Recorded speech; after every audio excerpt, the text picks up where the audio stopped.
주신 에 감사하는 오은 묵상입니다. 오늘은 하박국 1장 1절부터 11절의 말씀으로 하나님의 주권을 신뢰하며 묻는 자리로 나아가라는 제목으로 오은 묵상 시작하겠습니다.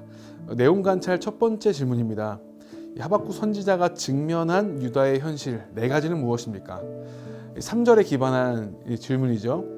하박국 선지자가 눈으로 목도하고 직면해야 했던 이 유다 공동체의 참혹한 현실인 이 폐악, 이 네 가지는 겁탈과 강포, 그리고 사회 전반에 만연했던 이 변론과 분쟁입니다.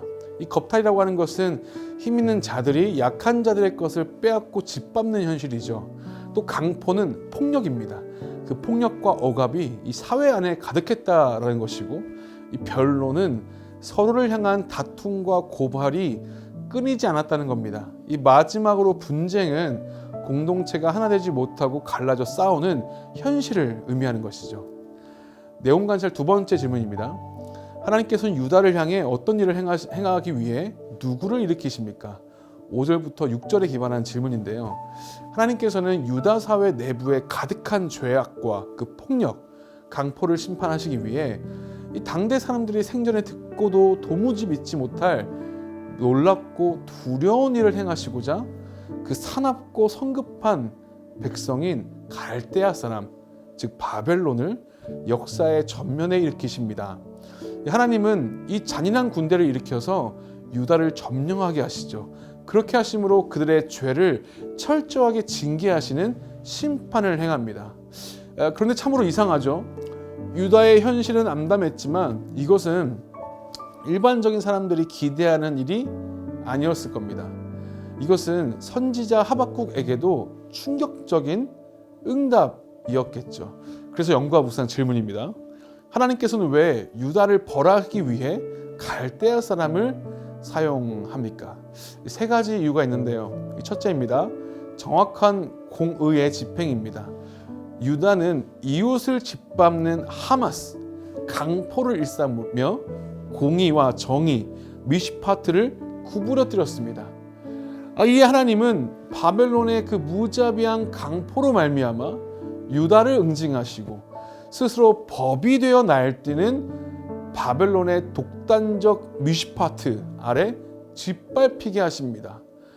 죄와 벌이 정확하게 상응하는 아주 두려운 공의의 법칙을 이루시는 것이죠. 두 번째입니다.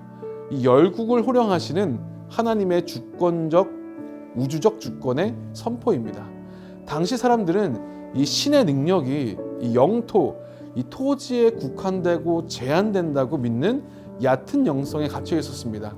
하지만 하나님은 유다라고 하는 좁은 울타리에 갇힌 분이 아니시죠. 이 바벨론이라고 하는 거대 제국까지 손에 쥐고 흔드시는 역사의 절대 주권자이십니다. 이방의 불신자들까지 심판의 채찍과 도구로 부리시며 온 세상의 통치자가 여호와 한 분뿐이심을 선포하시는 것인 거죠. 세 번째입니다. 이 악인들의 한시성과 자멸성을 폭로하기 위함입니다. 하나님께서 바벨론을 쓰시는 것은 그들이 결코 의로워서가 아니었습니다. 이 폭군들을 잠시 채찍으로 쓰실 뿐이죠. 그들의 돈 없는 오만함 속에는 이미 스스로를 파멸시킬 자멸의 씨앗이 심겨져 있었습니다. 오늘 본문 후반절처럼 이 악을 통해 악을 청산하시고 결국 의인을 정결케 하시는 하나님의 지혜를 신뢰할 때 우리는 비로소 이 삶의 모순을 이기는 영적 균형을 붙잡게 되는 겁니다. 느낀 점입니다. 자기 백성을 죄에서 돌이키기 위해 갈대아 사람까지 사용하시는 하나님의 주권을 보며 무엇을 느낍니까? 평소 우리는 고난을 만나면 쉽게 하나님을 신뢰하지 못하고 사람들에게 불평을 늘어놓곤 합니다.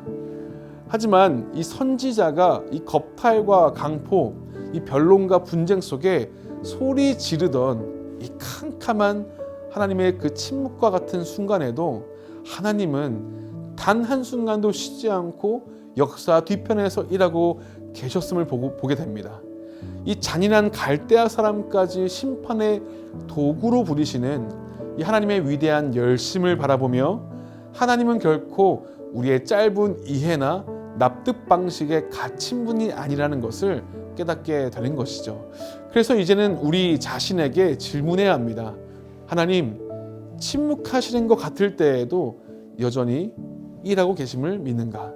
오늘 하루 내 인생 속에 일하시는 주님을 기억하며 다시 온전한 그 신뢰의 자리로 나아가기를 소망합니다. 결단과 적용입니다. 하나님의 일하심이 이해되지 않아서 마음이 어렵고 불평했던 적은 언제입니까? 하나님께서 주권적으로 일하시고 계심을 믿으며 불평에 머무르지 않기 위해 무엇을 실천하겠습니까? 그 이해되지 않는 하나님의 일하심 앞에서 그분의 주권을 신뢰하며 묻는 자리로 나아가기 위한 두 가지 결단을 함께 나누기를 원합니다. 먼저 이 불평을 사람에게 쏟지 않고 하나님께 가져갑시다.